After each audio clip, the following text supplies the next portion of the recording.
All right, so we are live, or not live, but we are on the air. The mic is hot, so be careful of whatever things what juicy things we might say. What you might say. So we're gonna have a quick fire little podcast session today with a very hot topic. So back again is Jason. Mike Bennet is joining us today, one of the coaches and what is your official thing now? Some CEO, COO. Exactly. Administrator, something. Coaching stud of the year. And of course, Dan Garlock is back with us, and Mr. Ricky Jordan. And so the topic came up of AI, and I didn't realize that it was so polarizing. I thought I was listening to it. Do you hang the toilet paper to the front or the back for a few minutes? It's always to the front. As I concur, and actually the patent goes to the front. So that is true. I have seen the original patent drawings. My T-shirts. Yes. So AI, so we have two people that love AI and think that is the future, and the future is now, and that would be Mike Bennet and Jason Patel. And then we have Dan Garlock that says, hell no, there's people that shouldn't be doing it. And Ricky, I wasn't quite sure. You Switzerland here? Do you have either way a hard line? Unfortunately, I think AI and other technological advances that come in and out of the industry, people tend to latch on to them to be a secret ingredient to try to fix a broken recipe. Okay. And I think AI is absolutely a tool that can be leveraged and used and be fantastic for your business, but it won't fix a broken recipe. Okay. So he's on our side. So it's all of us against you. Okay, so he was on your side. That's what we call the measured response. That was Ricky's first response. Okay. So Jason, you are very passionate about it, and then we'll get to Dan and then Mike. So where do you see AI in our industry? And so I agree 100% with what Ricky said. Right? It's a tool. So first time I was exposed to AI was at SEMA, I think 4 or 5 years ago, where they had the goggles that could help a tech pretty much just work on something, right? It gives you instructions as you're going, torque specs, all of that. That was my first time I saw anything with AI. Now, with that being said, the way that we're trying to utilize AI right now as a coach, telling our members and whatnot, it's to help be used as a tool. For example, marketing is one of the easiest ones. That's the thing that all business owners that we talk to that first join ATI, they don't want to do any part of marketing. They're like, oh, I don't know what TikTok is. That's for little kids. And I don't know what to do with social media and all this, right? So this is where AI can help.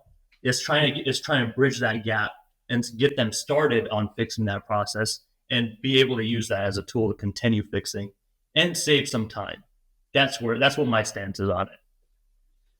So Dan? Well, I'm not going to be the Debbie Downer. I do use it quite a bit, right? I use it. Oh, so you're one of them. It's good for you. Don't do as I say, not as I do. But I agree with what my fear is. My fear is that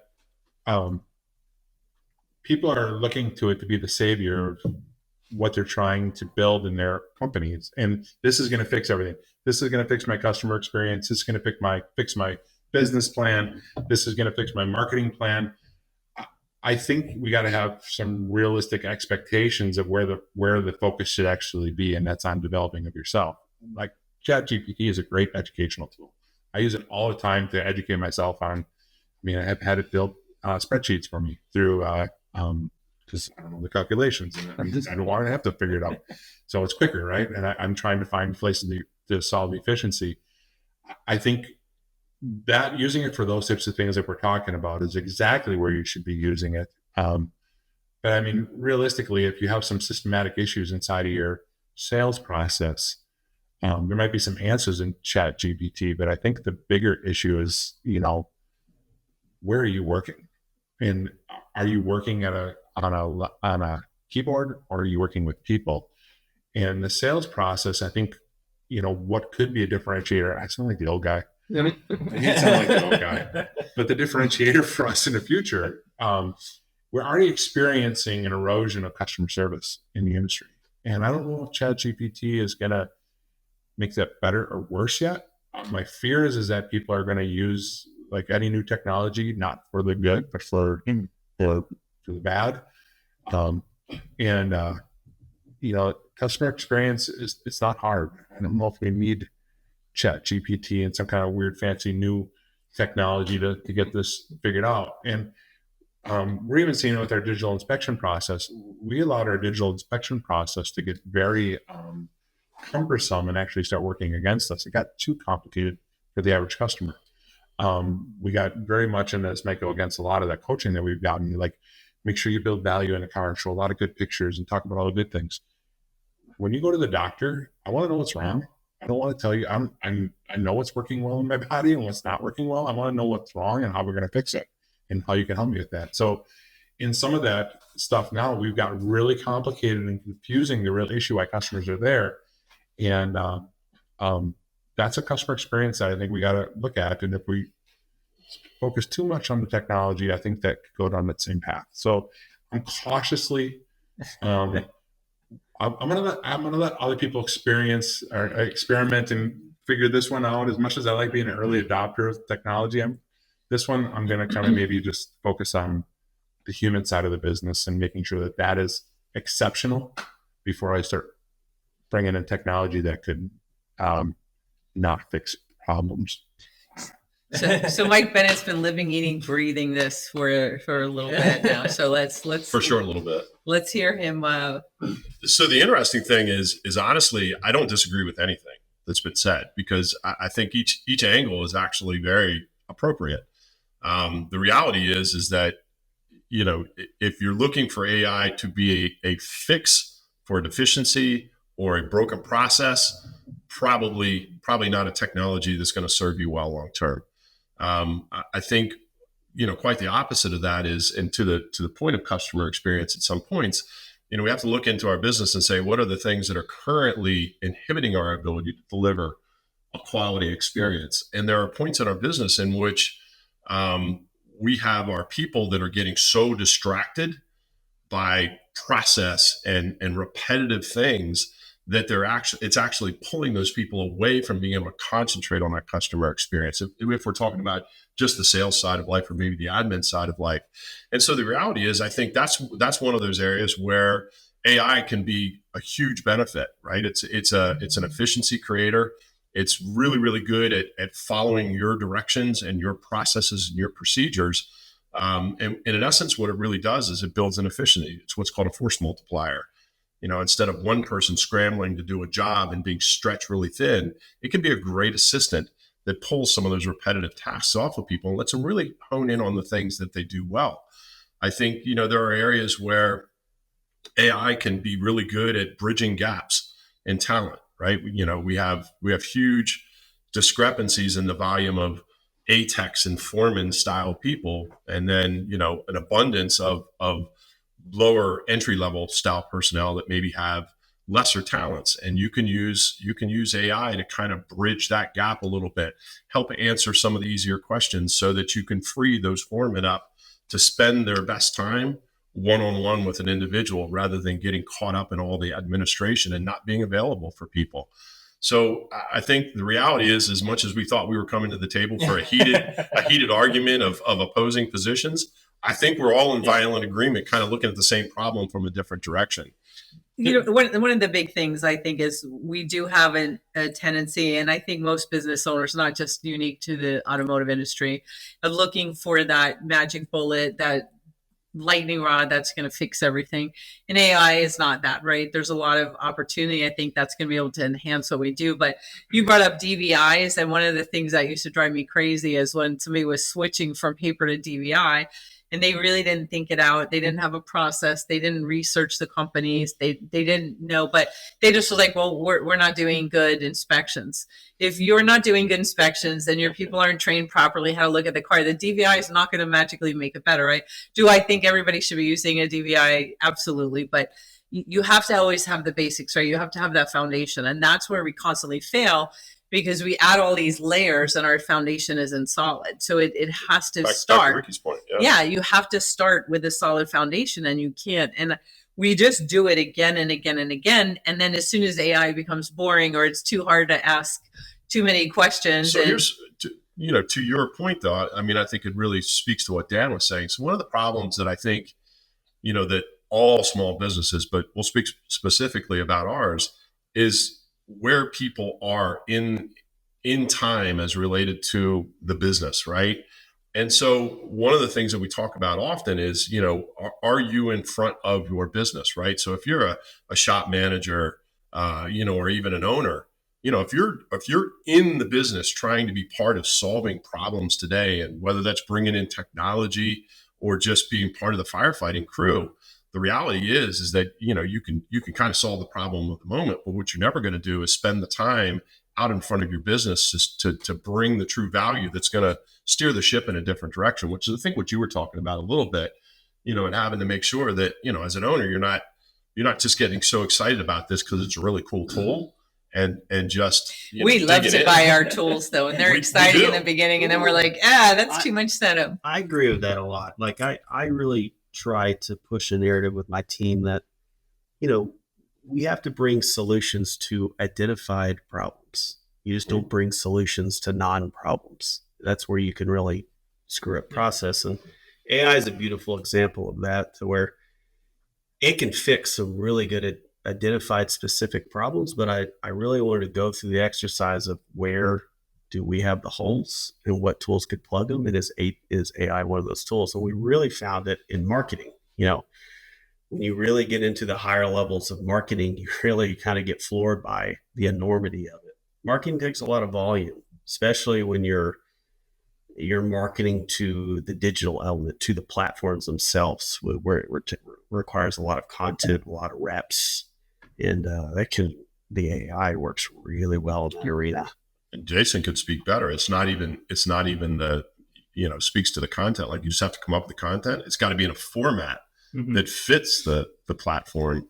And, that's a place where, as a shop owner, you can either spend bad time or no time, but more than likely it's going to be painful. That's a place where AI can step in and probably, bring a lot of solution to the table. I mean, I think one of the most important parts, I remember hearing early on somebody talking about AI, and it was this part of this whole revolution of, the fear of losing jobs and the fear of replacing humans. And at least in our industry, one of the things that we know is, you're never going to lose your job in our business to artificial intelligence.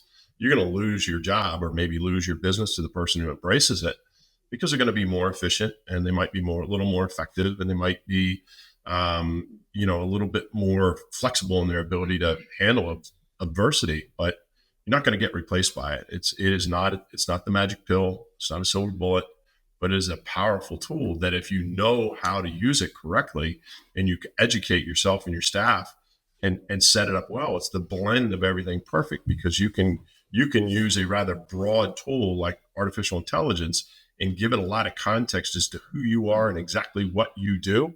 And then it uses its creativity in a way to very much mimic what you do. And it becomes, in essence, a masterful filter, and maybe even a collaborative editor for you, especially in the form of marketing. Well, I know you guys have leveraged it a lot. And that's where I was going to go with this, right? So you guys both own 5 locations each. Do you guys have a specific marketing team in-house? You guys have an HR team in-house? Yes. You guys have a website development or whatever that's part of the marketing team as well, right? Oversight of it is. Okay. All of these tools, right? For you guys, it's a little bit different. But for a normal shop owner, if they're going to go hire somebody to do this work, right? If they hire somebody to do marketing, what is that marketing person doing right now? They're using AI. That's their whole job is AI. And that's what they're doing. Mm-hmm. You hire somebody to develop a website for you. What are they using? AI is making a website. Nobody codes anymore. Half the people that you're going to hire that are professionals that are out of college right now, out of MBA, whatever schools, right? How do you think they passed? How do you think they got those A's and D's? AI is the one that wrote all those papers. AI is the one that answered all those test questions. And that's where the challenge is going to become, even with customer experience. There's quite a few shops out on the West Coast now where they're making it where the customer experience is just that. You go on your phone, you book your appointment, car gets picked up, car gets fixed, car gets dropped off. You don't talk to a single person. Everything was done through that, right? And that's the epitome of efficiency. But the other problem with that is turnover, right? Because we're losing that customer experience. So that's where we're going to have to figure out where that balance is going to be. Well, and that goes, what do you want your company organization to feel like? right? I don't want that. I really don't want to lose the human element of being able to work through a complex system of a vehicle in the complexity of a relation with the customer. I don't know if I'm ready to trust AI with that yet. Yeah. I would like to see somebody else prove it and let them fail with it. I'm not willing to Which I have to tell you really surprises me about you, Mr. Out in front of everything new. But to your point, I think, though, exactly as you're saying, though, because one of the things that is, when you envision that it's going to be a total solution for you in that customer service arena, I think that's the slippery slope. That's the dangerous place. I think what can happen is right now we know we're already short-staffed in most of those areas. I mean, even your guys' shops who are probably better equipped than most at a capacity organizational design level, there's still times when you're short. And the problem is, and especially to some of the shops that would be, entering our program or young in the industry, they're short specific staffing positions. And so what happens is that person gets spread so thin that nothing gets done well. The better thing is how do you take off all of that redundant stuff that can very easily be done by an admin assistant or AI or whatever it might be, and let that person only handle exactly those experiences you're talking about and really concentrate on. And what this goes down to, if you think about it, it used to be, 10 years ago, 90% of customer service was human to human. Right now in our world today, the number is about 50%. About half of the experiences you have online, phone, whatever, are AI-based agents. You're getting some sort of AI-based. We probably are going to be in the next 3 to 5 years at a point where, you're going to have human interaction at about 10%, maybe even 5%. But it's going to be in exactly the 10 to 5% that are most critical to serve your customers best. And to your point, for the other 90 to 80% of the customers whose situation is rather cut and dry, they can get through the process very quickly and easily with AI, or whatever it might be. But then when they do need something, we've got the flexibility to know, hey, it's time to drop it into the human agent. Are you saying that the customer experience will go more to a digital conversation or to an AI conversation? I think that ends up being almost one and the same. Yeah. Well, also think about it this way, right? I mean, the new generation that's coming in to our workforce. Okay, right? This is where we just generationally got really separated. We're gonna get there eventually, right? No. So here's the thing, right? I just want to make sure we're all on the same page. I mean, do you have any kids? Yes. What's your oldest kid? He's 17. 17, right? So, and how does he feel about this customer experience and talking to people and all of that? As long as he has dad's credit card, I don't think he cares. Exactly, right? But once he gets to the point where he has his own credit card and dad's not funding anything, he's going to want the most touchless, the easiest method. I think that's been proven. Push back on that a little Okay. bit. Well, we're generalizing I here. think that's an assumption. I think there's going to be somewhat of a slight renaissance in person to person. Yes. And those are the shops that are going to do Now, really well. I 100% agree with him that just the raw efficiency of the digital experience will drive the majority of the communication. Mm-hmm.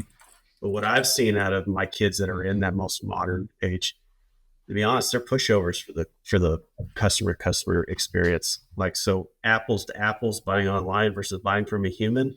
If I can get them in front of a human, they'll buy from a human because they're easily influenced by it. The same principles that make you easily influenced to make a decision with no one will make you influenced by somebody. So I would be very careful with that, just blanketing this next generation doesn't want to deal with people. Well, I think they're going to be the easiest sold generation there is. And I want to add on this too, because I think this is important too, the psychology that goes along with this. Like my kids' generation, they're the most loneliest generation statistically that we've ever seen. The human interaction isn't in their life like it was in a lot of our development. And I think that renaissance that he's talking about is going to have to happen if we really want to be healthy mentally. We talk a lot about our mental well-being, and that is just people. It is hard to replace that with AI, and they're going to push it, right? They're going to use it as a tool to help with that. But, I watch my kids, my wife's a teacher, I'm involved in a lot of schools, and I watch these kids, and there are more kids today that are lonely, broken, depressed, and they need role models and leaders and people in their life, whether that's their parents or, business owners.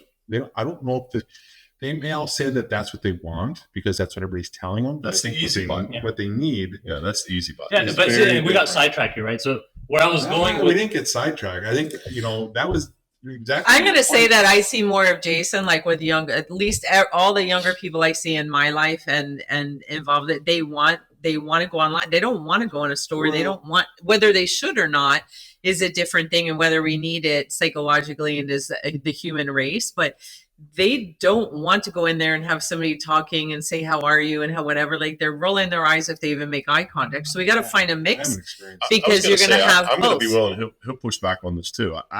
They don't want, so this is what we used to say for years about shop owners, right? They don't want you till they need you. I think it's very much going to be that way. This generation will be no different. That's why I didn't say it'll be 100% AI based agent. I don't know what the number is. Maybe we go to 95 and it pulls back to 70 because we have a renaissance. But I think, people fundamentally, Don Ream teaches us this, right? People fundamentally need other human beings. And I think there will always be a need, for something. Is it the same as our generation? Absolutely not. And maybe that's part of what the problem is with your, as you said. But my kids love going to malls. It was something that, we grew up in malls. And like we went to, God bless the 80s in the malls. I know, right? I know. That's where social interaction happened. Yes. And we went to a mall the other day and it was vacant. It was like empty. Everything was empty and it was heartbreaking for my kids. I think the businesses are going to be able to do both to really succeed. Yes. I mean, I think the heavy lifting, the logistics of doing business with a customer obviously funnel towards a digital aspect with an AI presence. Relationship building is most likely still going to be human to human, and it will start and end everything in between the AI digital experience.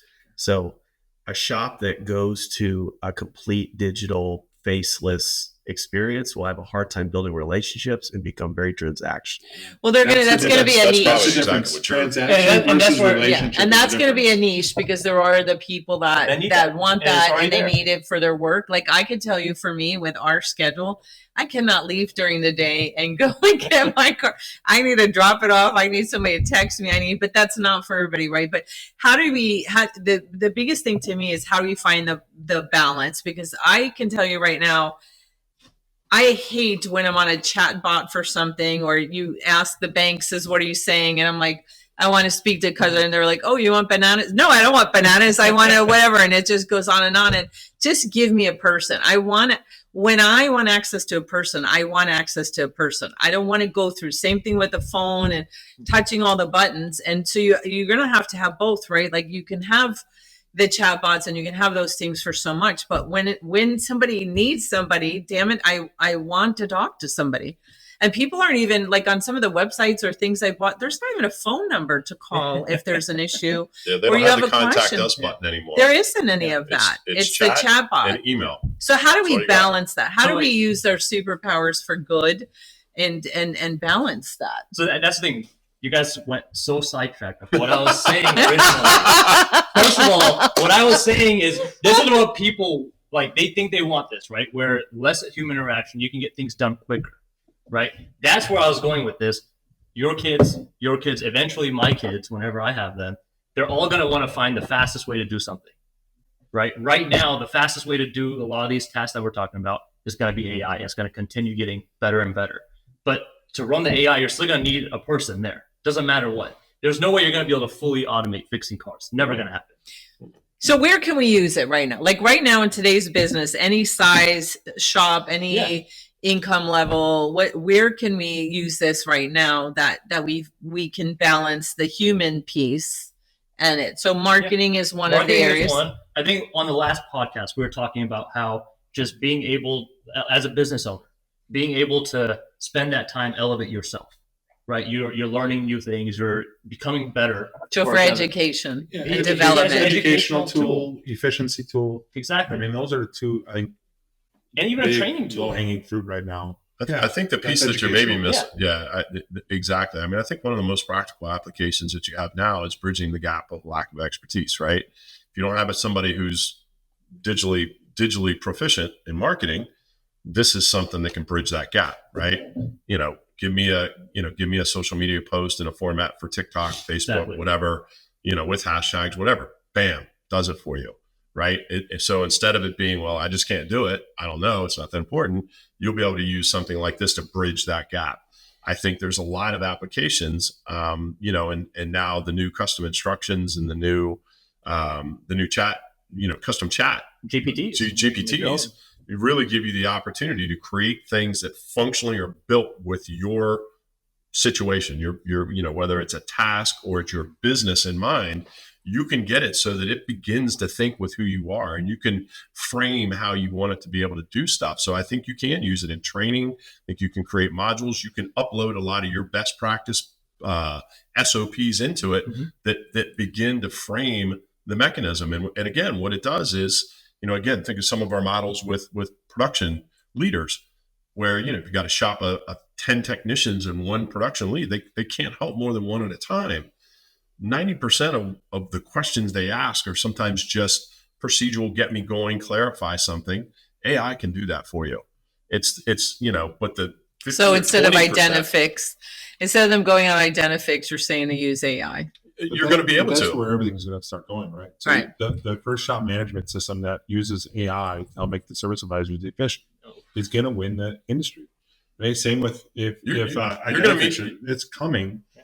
You're going to meet some. You're going to meet some of our vendors, at the conference this week that are announcing some AI based technology that is going to be, a combination of machine learning, right? That's been very specifically taught on our world, and it's going to be, very customized in its functionality for us. What about repair order audits? Like that is something that Call screening, call audits.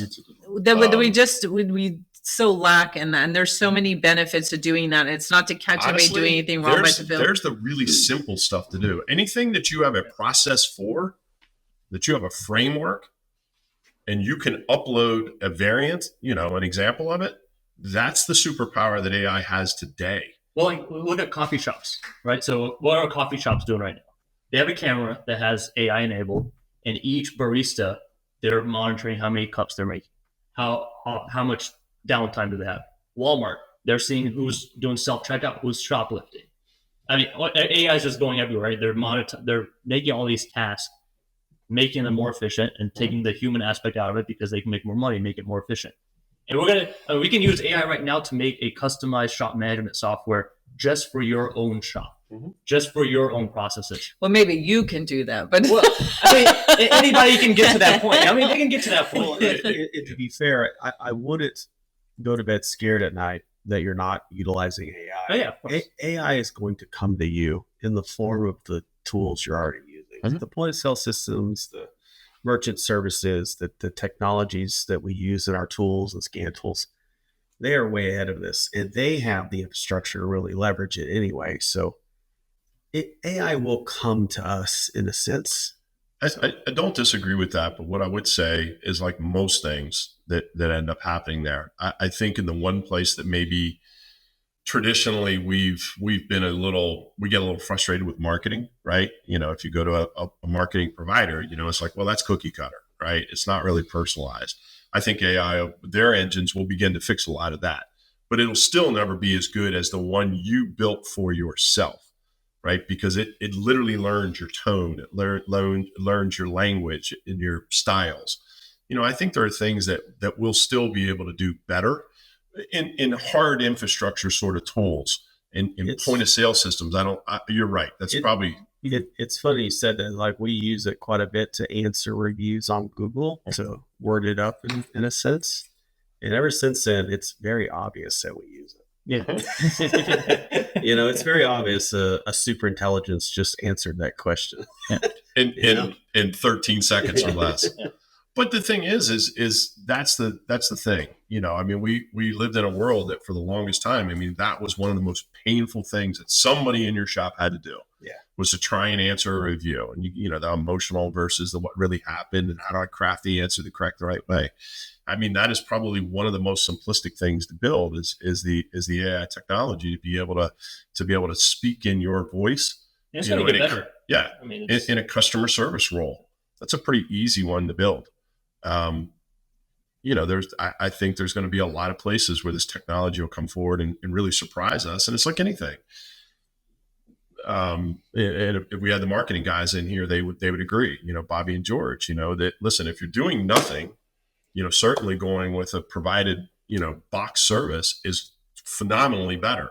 But the best way to do it is always going to be when you're able to, kind of control it and design it yourself. And I think that's ultimately where we're going to find the opportunities to bridge gaps. It's not going to be fixing the big grandiose situations, tools, and management systems.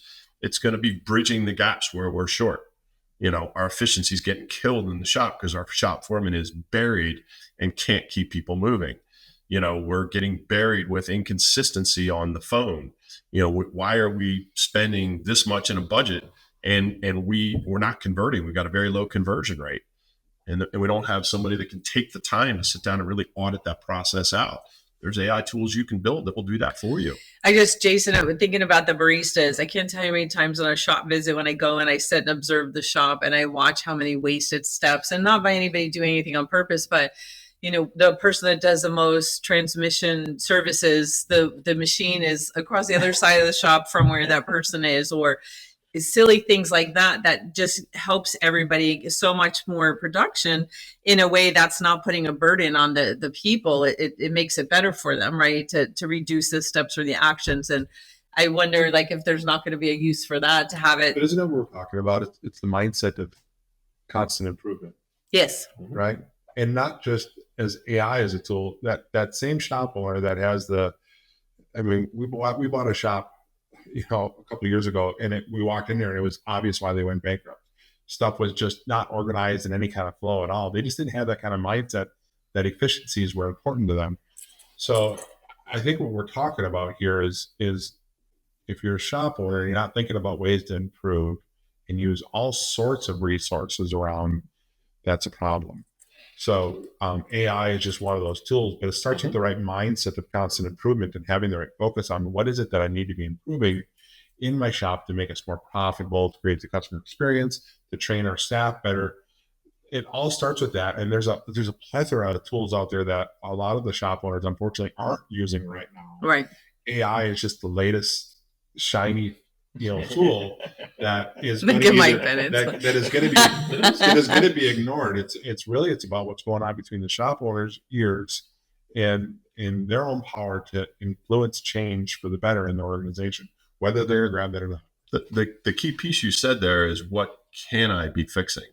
Right. And that's a perspective, right? Can and should. Well, can and should. But the point is that you're in front, seeing the issues, trying to get them handled before they become an impediment. Well, that's what Ricky was speaking to earlier, that if you have a hole that you need a solution for, that's a possibility that's a possibility to plug that in, to say, and not just apply it to where's everywhere I can use this in my shop. Where does it truly have a need and with intent? So, well, this was much less heated. I'm almost a little disappointed because I thought this was going to be a huge counterpoint. Knockdown, drag out. Knockdown, drag out. So we're going to start around this way. And Dan, I'm going to final words on AI for our viewers. Don't use it. Use it. Use it appropriately to make you a better leader in your company. Dan's gonna have a hat tomorrow. Says friends don't let friends use AI. No. Stop. Shop owners, be shop owners. Use the tools to make your shops better. Don't ignore them, whether it's AI or it's your own common sense. Love it, Mr. Bennet. I mean, for me, it's the mindset of an assistant, right? You have to be responsible for your own house. As an owner or a leader in any different area, it is ultimately your responsibility to ensure success. What AI is simply as an assistant, and as long as we keep it at that level of perspective, right? And we're not just looking to blindly turn it over to AI and let it run it for us. Have iRobots running your business. Yeah, right. I think we're going to be in great shape. AI can be a powerful technology if we keep perspective on what it's capable of doing for us and what we should allow it to do. That which we should, well, let's talk about it, because there's some pretty cool stuff out there. Yeah. We just have to be responsible. Ricky? What I was thinking about while we're talking is that AI is a pretty broad concept. Exceptionally broad. And it's a pretty broad set of solutions. It is not a 1 + 1 = 2 for your business. So look inward first before you just blanket a solution. There we go. Love it, So- Jason. One thing I would say is I was a baby when Google came out. All right, and You had the room until you had to say something Right, like that. so- You were okay. so when Google Let's came get out, out. right? And so I've grown up with Google, right? And people thought of the same thing when Google first came out. Same thing when iPhones first came out, stuff like that. It's just that it's gonna go away.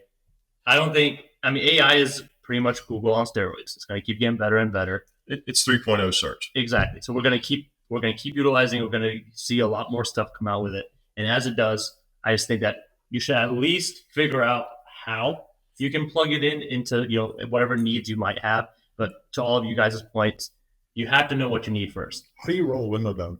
That's a great question, right? So it depends. It really depends. Show me how in motion. I mean, I can pull up ChatGPT. That's fantastic. All right. Well, here's what I think. There isn't a magic bullet anywhere. There isn't anything that is just going to magically, with a silver bullet, make your business better. Use these things with intent. You cannot build a house on a rocky foundation or a sandy foundation.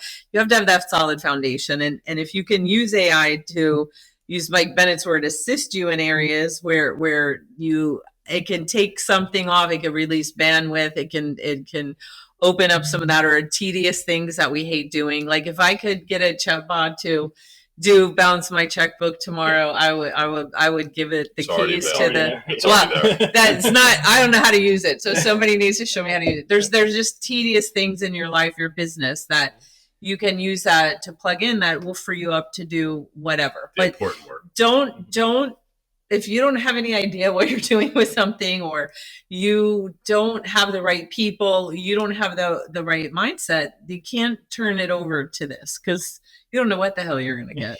You can't. So, but don't be afraid of it. Yeah, you can't mess it up. It's like guess. Is it really? I thought it was like that. no, down is this way, up is this way. Oh, okay. Well, thank you all for joining me again today. This has been a delightful afternoon, and I feel very old now, so I'm going to go. And I will say I do like those AI pictures that all the female professionals I know are using. It took about 30 years off their life, and they're in better shape than they've ever been since Kavana. I saw them 2 days That's the ago. agent, Kavana. So that there is something with AI with that filtering and the making you look Jason's age. So there's that. I'm getting a little too so. All right, everybody. Stay safe and make good choices, and we'll be back soon for the next episode.